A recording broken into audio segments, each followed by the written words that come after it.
Alors, parlons de notre hockey maintenant. Le hockey qui est notre sport national ici au Canada, vraiment. Hélas, de toute évidence, il ne nous reste que quelques endroits où nous pouvons le confirmer hors de tout doute raisonnable. La confrontation des 4 nations fut l'un de ces endroits. Hélas, le championnat du monde de hockey senior, pour plein de mauvaises raisons, offre trop de formations fragmentées par la tenue simultanée des séries éliminatoires qui se déroulent dans la LNH pour qu'on y accorde quelques crédits que ce soit. C'est essentiellement un truc de gros commanditaires pour les Européens. La Coupe du monde, présentée et propulsée par la Ligue nationale de hockey, est une autre occasion de faire briller nos meilleurs éléments au-delà de ceux des autres nations du hockey sur la planète. Le plus grand et le plus fort point de mire demeure les Jeux olympiques d'hiver. L'inclusion des pros de la LNH a fait passer ce rendez-vous amateur dans les plus hautes sphères du hockey professionnel. La disette 100 joueurs du circuit Bettman a édulcoré lamentablement le tournoi de hockey masculin des Jeux d'hiver. On vient d'y remédier. Le retour au meilleur en Italie en février prochain est aussi prometteur qu'invitant. Le Canada y défendra alors son titre aux 4 nations, ainsi que ses titres olympiques de 2002 à Salt Lake City. Mario Lemieux qui ouvre les jambes volontairement pour laisser passer la rondelle. De 2010 à Vancouver, l'empereur Sid the Kid, le but en or.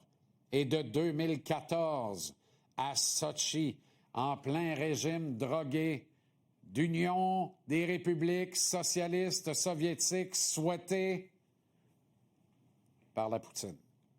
3 fois en 5 présences aux Jeux, les pros de la LNH ont ramené l'or en sol canadien. Ils iront pour un 4e titre en 2026, un 10e dans leur histoire, les 6 premiers ayant été remportés entre 1920 et 1952. Pendant de nombreuses années, je voyais les Jeux comme un rendez-vous des plus agréables, avec du hockey à son meilleur et la fierté de voir les nôtres gagner. Eh bien, voilà que la dégénérescence de nos élites sur glace, voilà que la faillite annoncée de notre développement amateur, voilà que la structurite qui pourrit les meilleurs talents en devenir, avec un fossé qui se crée donc en apparence impossible à combler entre les mieux et les moins bien nantis de notre société, le hockey est désormais le sport des riches, avec ce que ça comporte de tenter d'acheter un succès pour la gloire du petit bonhomme. Sans compter l'envie de ces familles plus scolarisées et en moyens, qui veulent offrir, et on le comprend d'une certaine façon, le meilleur encadrement, le meilleur développement et la meilleure scolarisation à leur progéniture. C'est précisément à ce moment que les parents aimants deviennent tous des Elvis Gratton. Hey, ils l'ont eu l'affaire, les Américains.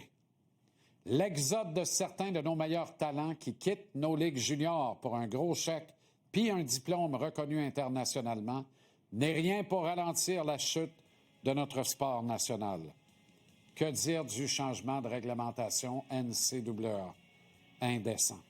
Pour toutes ces raisons, étant dit qu'on peut encore bénéficier de talents tels que Sidney Crosby, Nathan MacKinnon, Braden Point, Cale Makar et tous les autres, y incluant, bien entendu, Connor McDavid, ce perdant de la Coupe Stanley 2 ans de suite, eh bien, le tournoi olympique de hockey masculin devient, à mes yeux, crucial.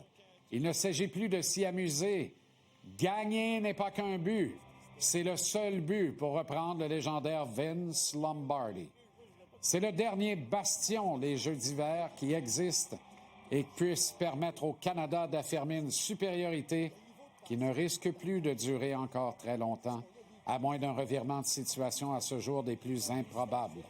Notre nation se doit de triompher en Italie, ne serait-ce que pour saluer une dernière fois le légendaire Sid the Kid sur la scène internationale.